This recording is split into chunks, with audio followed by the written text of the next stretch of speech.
A young woman falls to her death from a rugged California cliff. Months after she's buried, an investigator suspects she was pushed. Researchers try to determine a woman's cause of death 3,000 years after she died. How can they perform an autopsy without destroying her fragile, mummified shell? To catch a murderer, detectives must prove that a few splinters of bone are the remains of a woman who disappeared 2 years earlier. Time doesn't heal all wounds, a fact that keeps relentless detectives on the trail of cold or forgotten cases. With cutting-edge technology, forensic experts are able to travel back in time, months, years, or millennia, to coax mysteries out of the grave.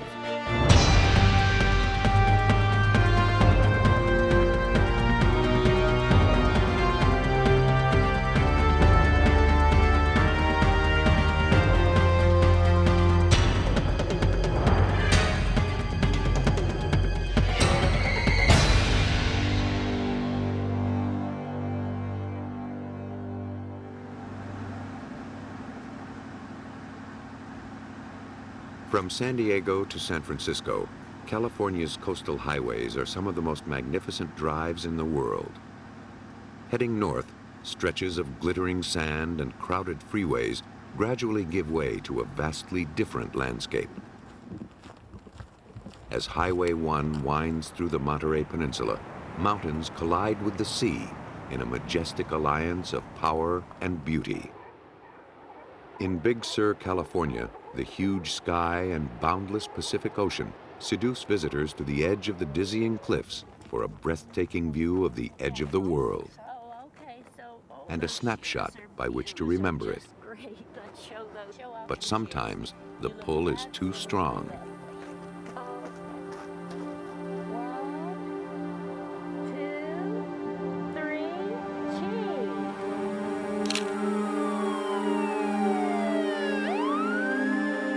On April 2nd, 1987, the Monterey County Sheriff's Department received a phone call that something horrible had happened at the Seal Beach Overlook. The body of a 20-year-old woman named Dena Hubbard Wild was lying near the base of a 600-foot precipice. It was not the first time the search and rescue squad had been dispatched to collect the remains of a victim lured too close to the edge. A deputy from the sheriff's office questioned the middle-aged couple waiting at the scene. They were Virginia and B.J. McGinness, tourists from San Diego. They told the officer that their young companion had tumbled over silently when they weren't looking. The rescue squad retrieved the lifeless body from the bottom of the cliff. After a cursory examination by the coroner, Dena Wild was returned to her hometown of Louisville, Kentucky, and buried. At the Second Presbyterian Church in Louisville, Dena Wild's freak accident was still on people's minds months after she'd been buried. When services ended one Sunday, Dena's mother, Bobby Roberts, approached a lawyer named Steve Keany. She needed help collecting insurance money after her daughter's death. She wanted to collect burial insurance that she had as part of her benefits as a teacher, and the insurance company had told her no. We told her that sometimes a letter from a law firm cuts through the red tape, we'd give it a try. Keany knew that Bobby could really use the $3,500. He agreed to make a few phone calls for her on his own time. Keany called Bobby's insurance company and uncovered the source of the holdup. They had never received Dena's death certificate. Keany then called the Monterey coroner's office requesting a copy of the death certificate. But when the document arrived, it listed the cause of death as pending.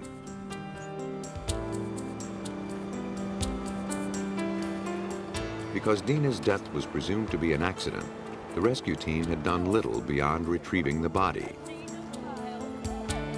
No evidence was collected, no photographs were taken. The body was sent to the Monterey coroner's office. Its analysis found no hint of foul play. Bobby Roberts' simple request was snowballing into a time-consuming tangle of bureaucracy. But Keany pressed on. He contacted Monterey law enforcement only to discover that the case was in limbo. The certificate couldn't be issued until cause of death was determined, but the sheriff's department had, for all intents and purposes, dropped the case for lack of evidence. Dena had been dead for months. What could be holding things up?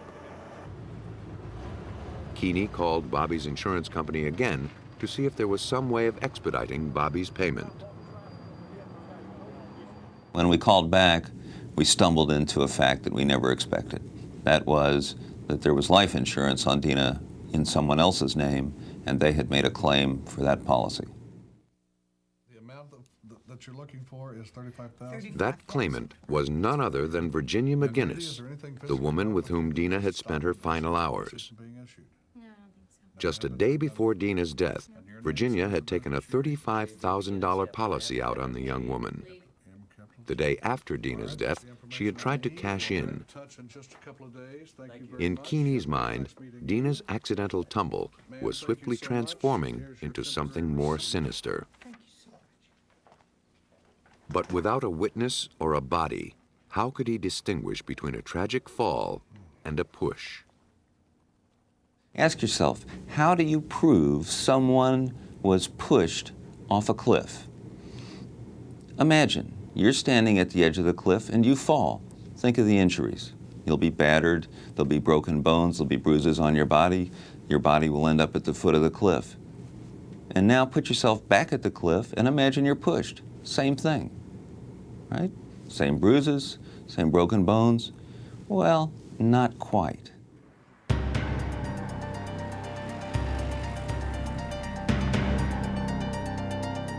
The suspicion that Dena may have been shoved over the edge was a chilling hypothesis, but it was still just speculation. To prove any wrongdoing, Keany needed evidence. He went back to basics, trying to learn more about Dena's relationship with the older couple.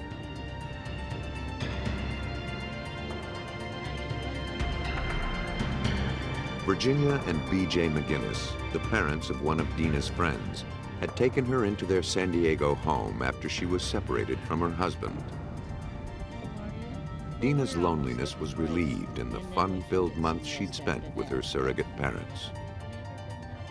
She was known for her blind devotion to new friends. Had she been duped by the McGinnes's kindness? To check his suspicions, Keany secured a copy of the autopsy report from the Monterey coroner's office. In the report, he noticed something unusual. A blood test revealed the presence of a drug called amitriptyline, commonly known as Elavil.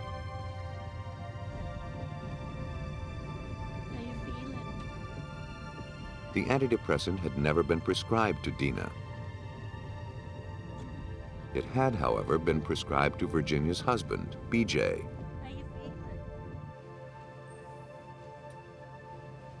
Toxicologist Catherine Ham retested a vial of Dena's blood that had been frozen after her autopsy. Her job was to check for levels of the drug. Keany hoped that if a crime was committed, it could be proven in the lab. I think that a lot of people that commit crimes underestimate what we can do in the laboratory. To test for the presence of chemicals in the blood, Ham adds a solvent into the sample. The tube is rocked for 20 minutes as the drugs move out of the blood and into the solvent. The solvent is then removed from the tube and evaporated. The reconstituted solvent is injected into a gas chromatograph, an instrument that separates compounds according to their chemical properties. Ham compared the standard for the drug and the products of its breakdown with the chromatograph of Dena's blood.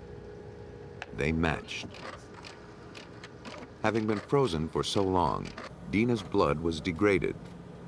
Ham was unable to determine exactly when Dena had taken the drug, or exactly how much she'd taken. What she did know was that Dena Wild had Elavil in her system when she died. With its disorienting and unpleasant side effects, it was hardly the kind of medication that Dena might have popped for a quick buzz.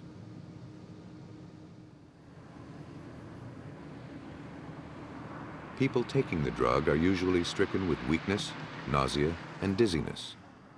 These symptoms would be more pronounced in individuals who, like Dena, didn't take the medication on a regular basis. As he learned about Elavil's effects, Keany realized that he needed to revise his image of Dena's last moments of life. If she'd been as queasy and unsteady as Ham suggested, she most likely would have slid down the mountain, not plunged. Though no crime scene photos had been taken, the period of time before the fall was well documented. Virginia had sent Dena's mother the roll of snapshots from the day of the accident as a gesture of condolence. Could these posed snapshots tell Keany about the cause of Dena's death? At first glance, the 15 chronological pictures told the story of an average sightseeing junket. Dena seemed comfortable and happy as she posed for the camera. But as Keany studied the pictures more carefully, he suspected that he was witnessing a murder plot. The photograph of Virginia and B.J. McGinness walking away from the car was taken by Dena Wild, and it is a signature photo. It's at the cliff where she would die a few minutes later.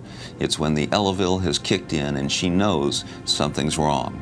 She's leaving a note to the rest of us that will survive her. It's like an assault victim who takes their own blood and writes the name of their assailant. She's pointing the finger.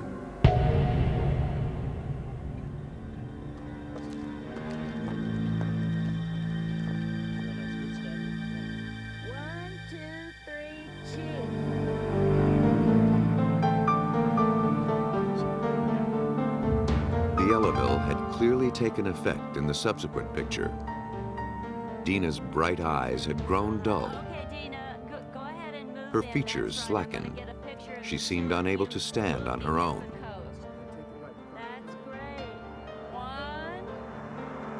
2, 3. When Keany got to picture 11, the first thing that came to his mind was Dena knows. What at first seemed an innocuous cliffside stroll revealed upon closer examination the terrifying moment before Dena's death. At that lip, you can see Dena's shoes pointing toward the boulders, in toward the road, but you can see her head in a blur, turning as she realizes her body is getting pushed that way. And as she looks, like you would if you were pushed, as she looks where she's going, the photo blurs. There are no features of her face at all. But her shoes still point to BJ, the guy she trusted.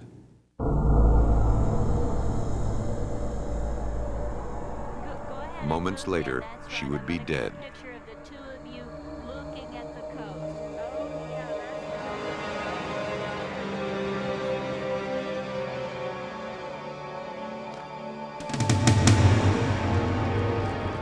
To Keany's way of thinking, the bizarre and disturbing circumstances of Dena's death were leading to a single conclusion.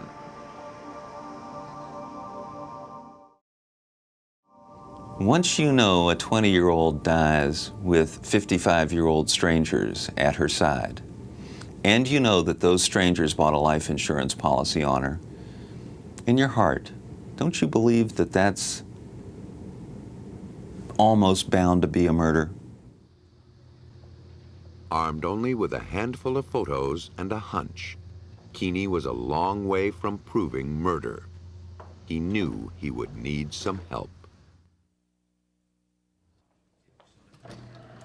In Louisville, Kentucky, Steve Keany revisited Dena Wild's autopsy report, looking for a shred of evidence to support his murder hypothesis. The Monterey coroner had determined the cause of Dena's death to be a skull fracture. He surmised that she lost her footing because of her high-heeled shoes. In his opinion, there was nothing suspicious about the circumstances of the so-called accident. Keany wasn't so sure. He wondered if there was anything in the coroner's slim findings that suggested otherwise. Keany brought the autopsy photos to forensic pathologist Barbara Weekly-Jones. Could her analysis of the pictures differentiate a murder from an accident? Steve Keany was surprised when I told him some of the injuries were suggestive of not just an accidental death. Describe any on one hand. The only fatal injury on Dena's body was a blow to the head, yet the right side of her body had linear scrape marks. To Weekly-Jones, those lacerations suggested a limp slide, not a head-first plummet. Dena's bruised hands provided the most telling physical evidence. They hadn't sustained the kinds of injury typical in a fall. Her acrylic nails were snapped off, ragged, and embedded with granite, suggesting she'd clawed at the edge of the cliff, trying to save her life. Or perhaps she'd fought before she plunged to her death. In addition to the torn nails, both hands were marred by a very suspicious wound pattern. But they had huge hematomas, black and blues, on the tops around her knuckles. Those you get when somebody steps on your hand, if you're holding the edge of a cliff. Keany wondered if Dena's broken skull was the result or the cause of her terrible fall. The top of the cliff sloped gently for the first few yards. If Dena had been trying to save herself, she no doubt would have grabbed at a rock or a tree root. But her palms showed no injuries, no signs of clutching at anything. And look, she had fingernails. It looks like artificial fingernails. Weekly-Jones's findings substantiated Keany's theory of an intentional push and a limp slide. But that's not proof of homicide. So what else do you do? Well, the old phrase is, circumstances don't lie, people do. There you go. Keany needed to take a close look at the suspects, Virginia and B.J. McGinness. Yeah. Well, they come up Had and this down pleasant, from middle-aged Mexico, couple from really Acapulco plotted to to do away with Monterey. Dena? Were they truly capable of pushing their young friend off a 600-foot cliff? Yeah, they spawn. That's what they do. That's As he a good probed word the for it. backgrounds of his prime Spawn. suspects, Keany uncovered a trail of death and deception. Virginia's rap sheet was a lot bloodier than Keany had anticipated. Though the former nurse could affect a saccharine persona, her past suggested a cold, psychopathic profile that included compulsive lying, arson, and cruelty to animals. In addition to the accidental deaths of her daughter and second husband, Virginia's parents and several of her patients had died of unknown causes while in her charge. She frequently benefited from their life insurance policies. Keany compiled this information into a lengthy report. It wasn't enough evidence to arrest Virginia and B.J. McGinness, but it was enough to get the case reopened in California. Because the McGinnesses had purchased Dena's insurance policy in San Diego, the district attorney's office in that jurisdiction became involved. Investigator Scott Lawrence took the baton from Steve Keany. Like the Louisville attorney, he was compelled to make sense of Dena's fall.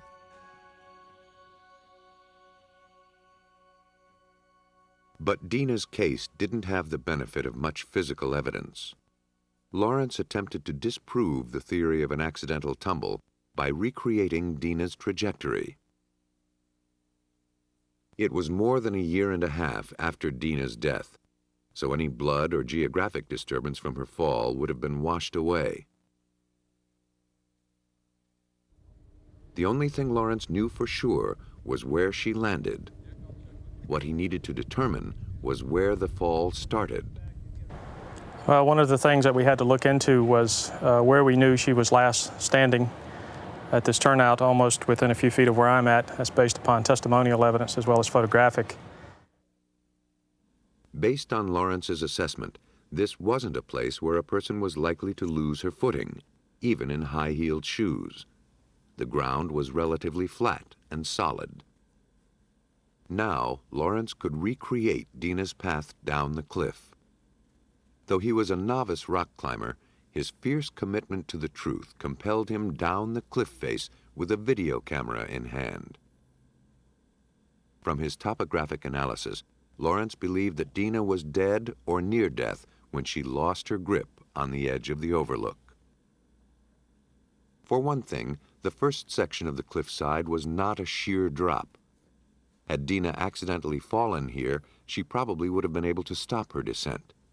She probably would have screamed. After the initial slope, the cliff drops off suddenly. Lawrence experimented to see how fast and by which route Dena was likely to have descended. So we could take individual rocks and toss them down, and you get a pretty good idea of how you would accelerate once you got past the incline and once you made that first precipice about 40 or 50 feet down to my right, down toward the ocean. Had Dena free-fallen off the precipice, she would have hit the bottom in excess of 120 miles per hour.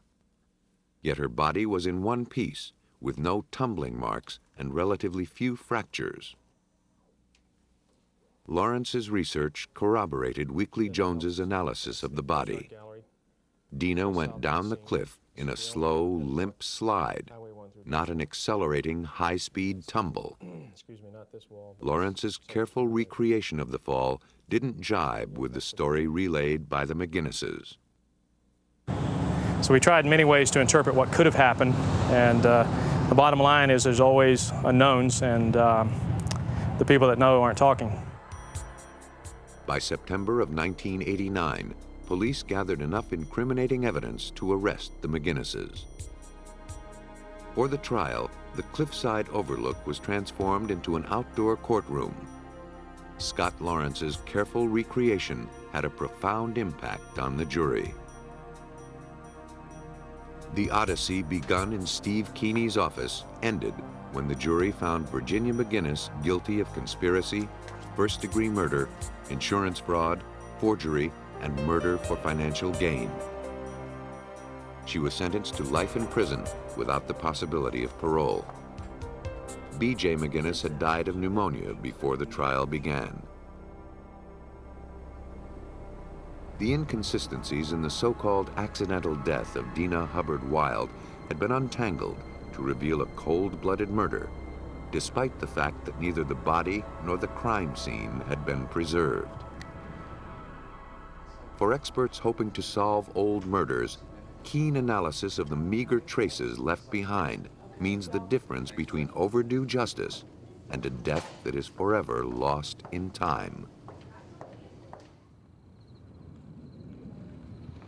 For 7 years, Susan Davis endured an unsatisfying marriage with a struggling insurance salesman named Ralph.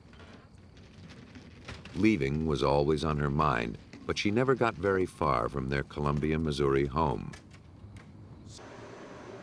Then, one evening in June 1985, after a long day at her secretarial job, she climbed into her Ford Escort and drove off, never to be seen again. When she failed to show up for work the next day or answer phone calls, her mother contacted the police. Officers from the Boone County Police Department questioned relatives and searched the Davis home, but found nothing to indicate that Susan had been taken against her will. Yes, I'm so worried. Some people believed Susan's departure was her way of making a clean break from a life that had gotten too painful and messy. At the time of her disappearance, Susan had finally succeeded in making some big changes. She'd separated from Ralph and sent her 2 children, Robbie and Angela, to live with her parents in Iowa. And what was his occupation? Perhaps she was starting her life over in some other part of the country. Captain Larry McCrae led the investigation. Ralph Davis told us that when Susan disappeared that she had a boyfriend and she'd probably gone off to Texas and someday she'd show back up. Susan was officially declared a missing person. In her absence, Ralph moved back into the house, brought his children home from their grandparents, and settled into the life of a single father. The family waited in vain for Susan's return. As his finances dwindled, Ralph went to court to make sure that if Susan did resurface, she'd be compelled to pay him child support. But there were still no clues as to her whereabouts and diminishing hope that she'd ever return. But as McCrae came to realize, Ralph Davis's victimized spouse routine was a feeble charade. The more he probed police files, the more McCrae came to realize what an abusive husband Ralph had been. For the duration of their marriage, Susan had lived in the wake of Ralph's ferocity. Then, one night in 1985, a few months before her disappearance, she'd reached the breaking point. Fearing for her life and the safety of her children, she garnered the strength to call the police. Ralph was arrested. We investigated a case where Ralph had beat her up. We'd photographed, and at that time, there was an ex parte on her, which says, Ralph, you cannot go back to your home. You have to stay away from Susan and the kids. A short stay in jail did little to calm Ralph. He had been boiling mad when he was released on bail. Then Susan disappeared. Ralph's violent tendencies gave credence to the theory that Susan had left him and covered her trail to ensure her safety. But for McCrae, the pieces still weren't adding up. Why hadn't this devoted mother contacted her children? Why hadn't she checked in with her frantic mother to let her know that she was all right? McCrae suspected he was looking at something more ominous than a woman in search of a happier life. McCrae believed that Ralph Davis wasn't telling the whole story. But without any evidence, the police had no course of action. There was no body. There were no leads. Even Susan's car had disappeared. McCrae's only option was to dig in and hope that one day a clue would surface. He didn't imagine that the waiting game would play out for so long.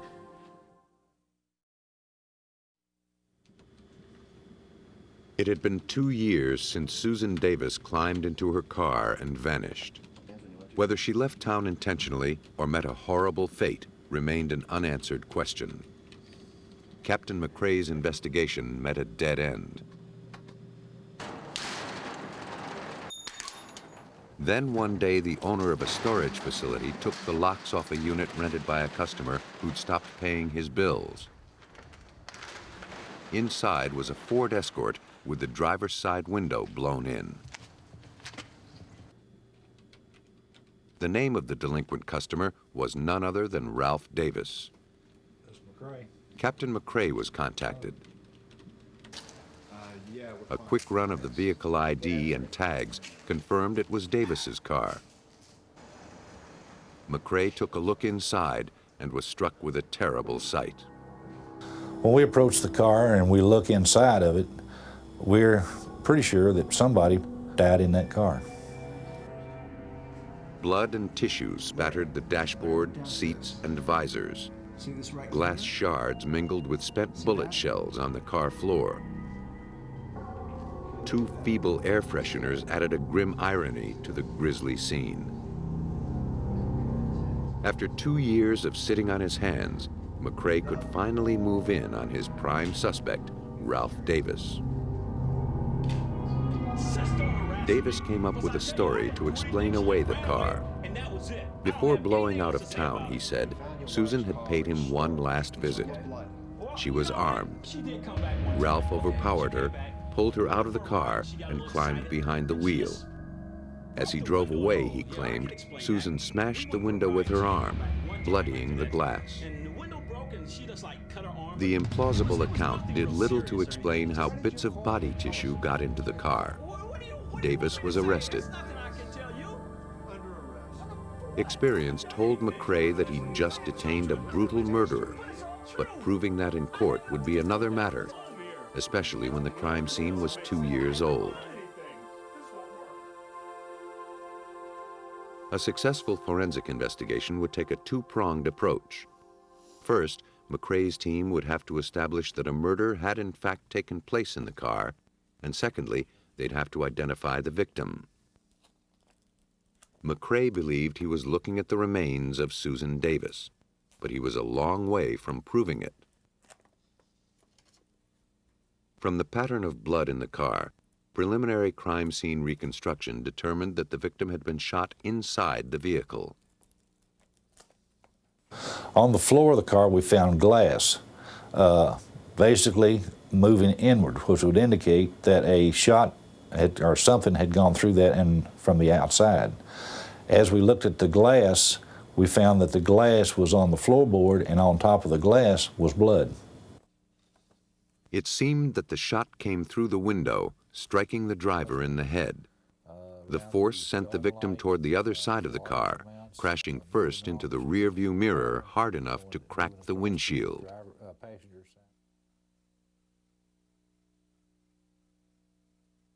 From the amount of blood and brain tissue found in the car, the medical examiner determined that someone had died here.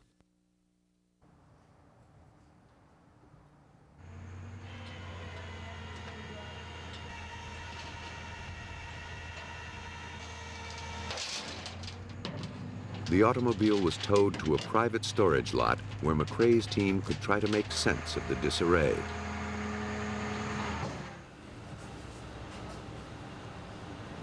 Because they didn't know what was evidence, they erred on the side of caution and collected everything. Do you see, is there something back over, see back over?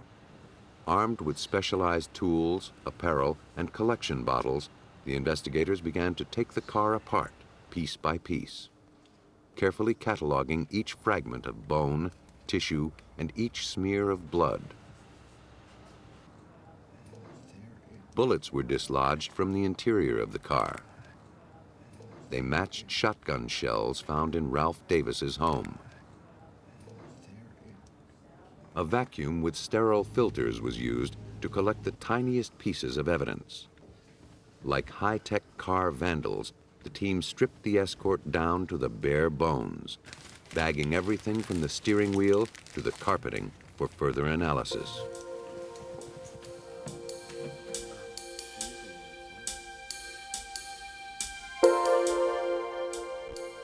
At the University of Missouri's Human Skeletal ID Lab, bits of debris, some metal, some glass, some unidentified, were delivered in a matchbox to anthropologist Sam Stout.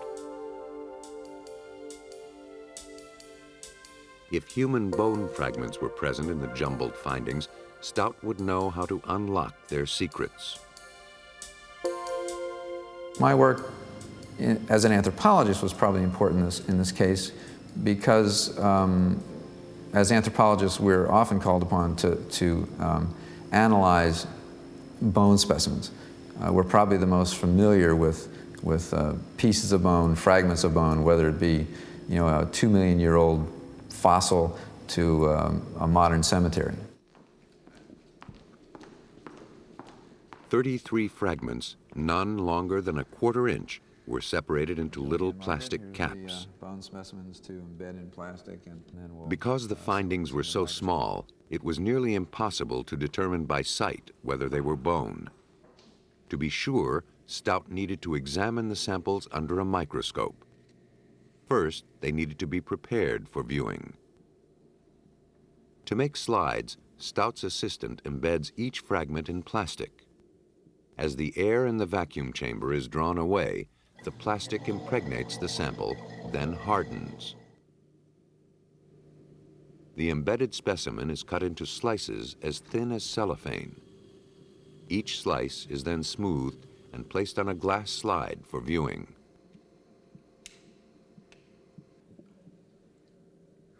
Microscopic analysis of the cross-sections told Stout that he was in fact looking at human bone.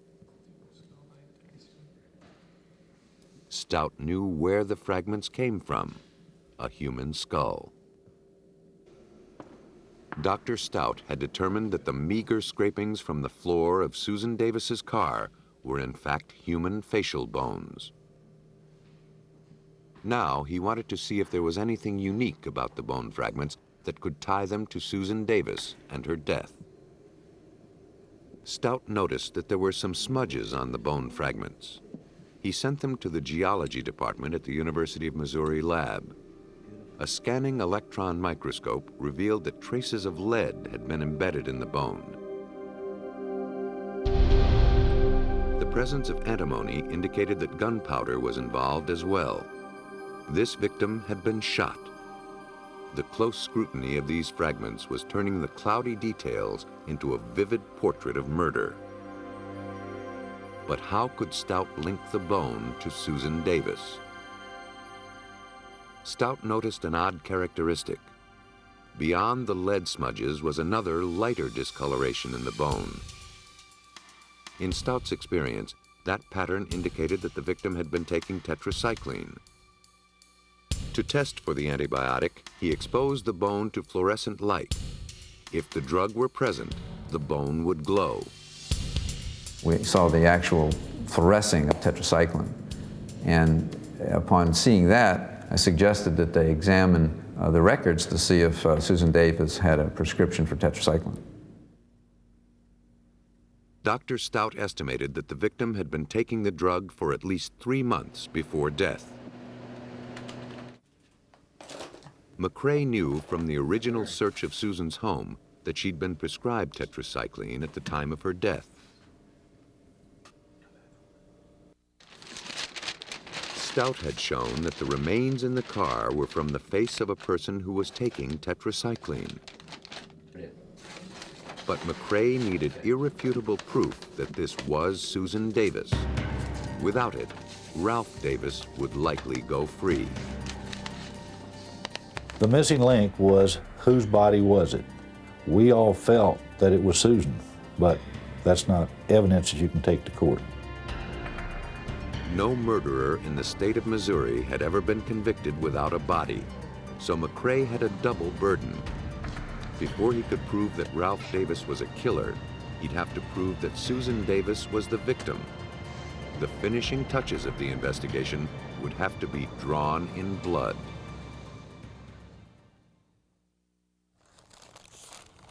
Could bloodstains link a 2-year-old crime scene to the death of Susan Davis? It was forensic serologist Lori Maloney's job to find out. Carpeting, sun visors, and upholstery from the interior of the car were sent to her at the Missouri State Highway Patrol lab. If she could determine that blood on these items came from Susan Davis, it would be nearly impossible for Ralph Davis to evade prosecution. But, as Maloney knew, irrefutable victim identification is tricky business. She needed to run a series of tests to find out exactly whose blood this was. Above all, she needed to be precise to check and cross-check her results. Maloney's first task was to swab the samples to make sure that the stains found in the car were truly blood. The test turns green when blood is present.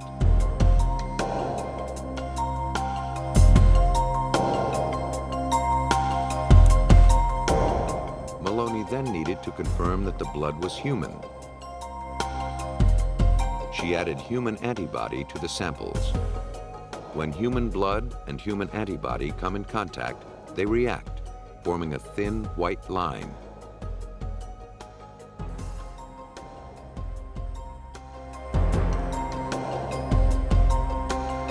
Maloney's results were consistent with McCrae's theory that someone had been killed in the vehicle. I found on the evidence human blood detected on the carpeting and the seat belt latches. Also, I found human protein on the sun visors. But how could she prove that the remains had come from Susan Davis? She had no samples of Susan's blood or tissue to compare them with. Paternity tests are commonly used to establish a man's parenthood by comparing his DNA with that of the child and its mother. By applying that standard procedure in a creative new way, a reverse paternity test, Maloney hoped to simulate Susan Davis's genetic profile. Every child gets half his DNA from his mother, half from his father. Subtracting DNA bands that the father and child have in common leaves a barcode representing the mother's genetic signature.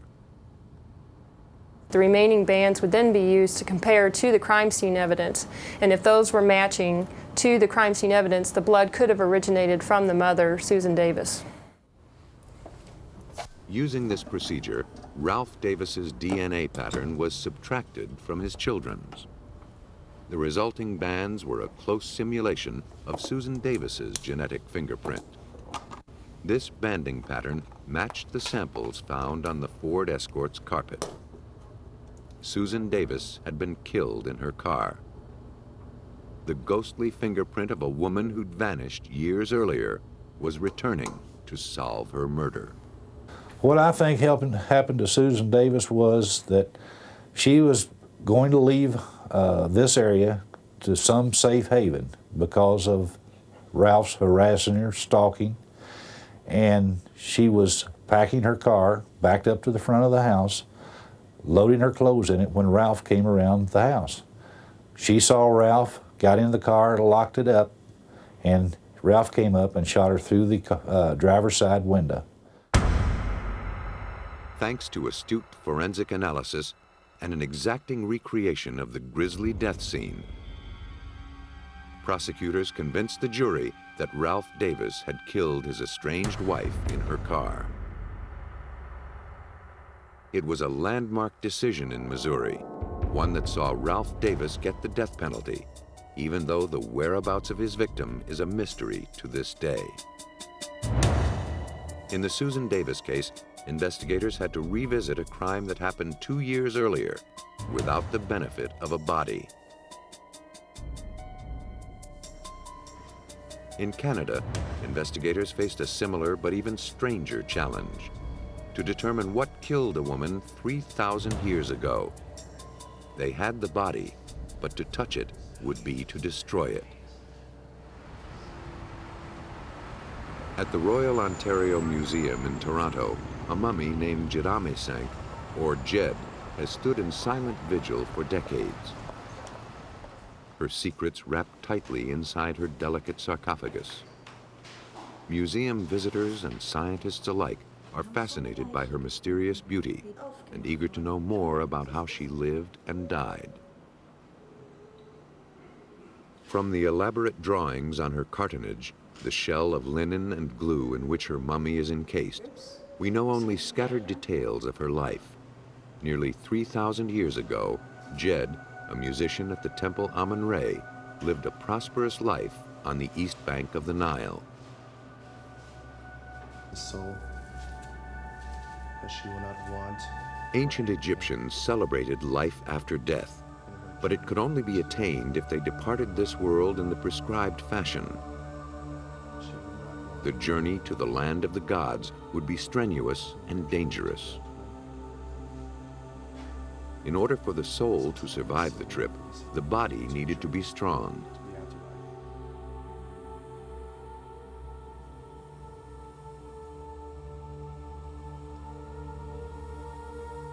Mummification was the answer. A marriage of science and religion, the mummification process followed a strictly detailed procedure that took approximately 10 weeks to complete.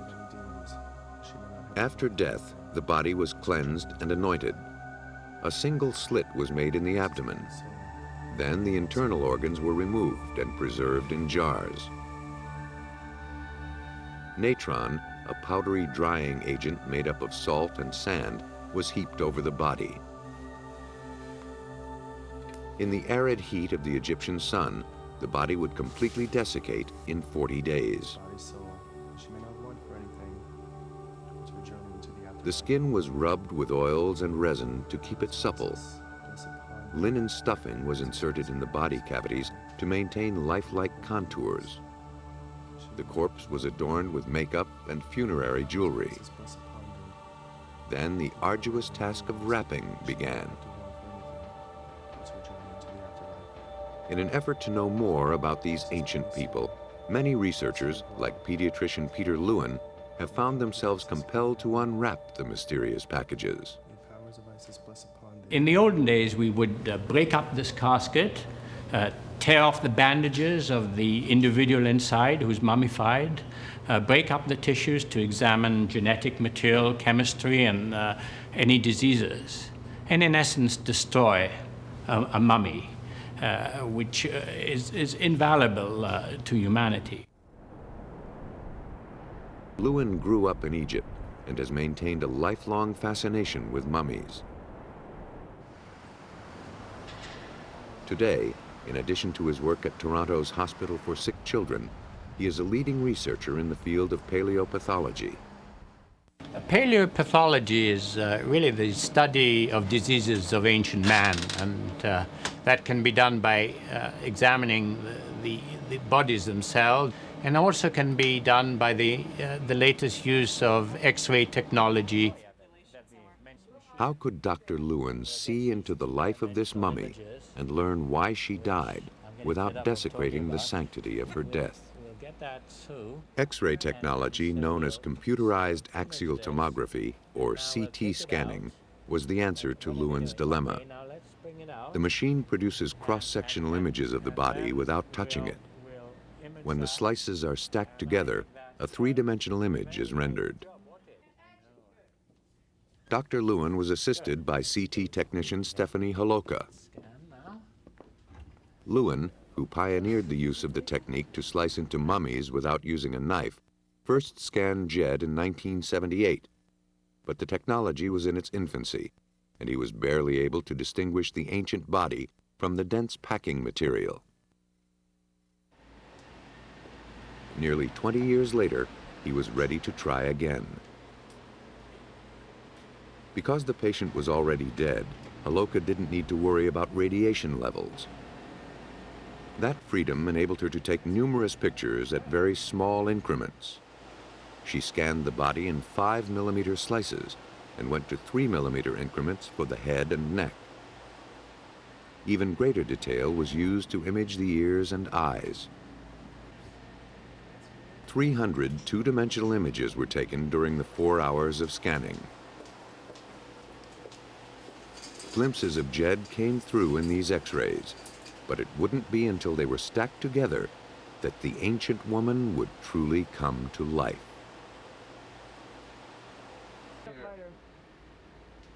Once the meticulous scanning was completed, it was finally time for the mummy to show herself. A computer compiled the pictures into a 3D rendering, but the quality was poor. In living patients, bone is dense and shows up white. Fat, flesh, and skin are gray. Liquid is black. In Jed's body, the bones had lost minerals and become softer, while the soft tissue had toughened. Instead of a high-contrast image, Jed was showing up only in shades of gray.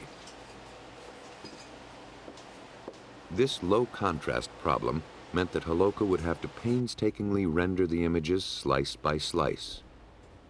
Imaging the skull in a live patient takes 10 minutes. It took Holoka 3 hours to reconstruct Jed's skull and hundreds of hours to render the entire body. Holoka was then able to electronically peel away the layers. After removing the outermost layer of cartilage, she arrived at the linen wrapping that surrounded the head. Gray circles showed up over the eye sockets. The Egyptians inserted plates behind the lids to keep the features from sinking. Holoka also noticed that in keeping with the ritual, Jed's brain had been removed and her skull stuffed with linen. Finally, the image of a small, young woman appeared. Based on the pattern of bone fusion, Jed was estimated to be 30 to 35 years old when she died. And the first thing I thought when I saw her skull, after doing a lot of 3D imaging on various skulls, is that she must have been a very pretty lady. She had very high cheekbones and she had a very well-defined chin. Holoka had used CT technology to excavate the mummy.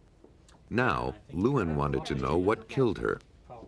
Could he determine cause of death 3,000 years after the fact? Lewin examined the 3D image of Jed's skull. He noticed a strange black shape on the left jawbone.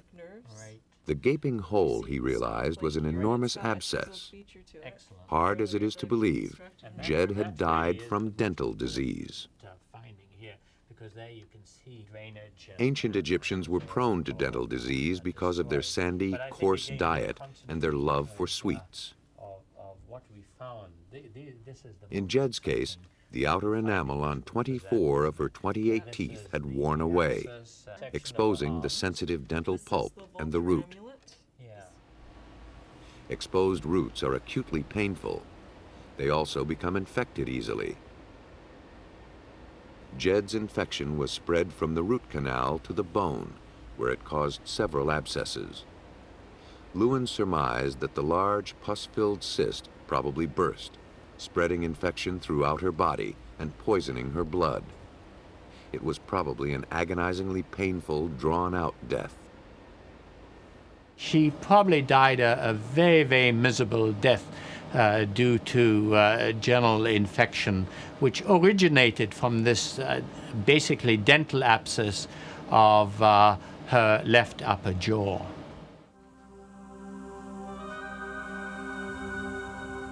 In life, this beautiful musician from Thebes endured agonizing pain.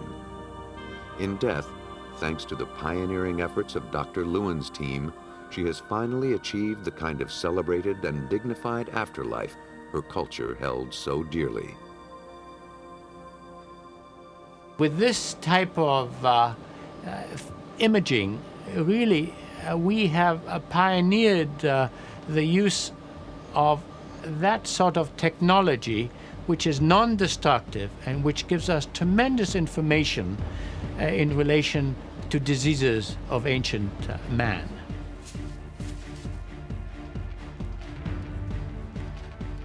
Because Jedame had been so carefully preserved, time didn't stand in the way of science.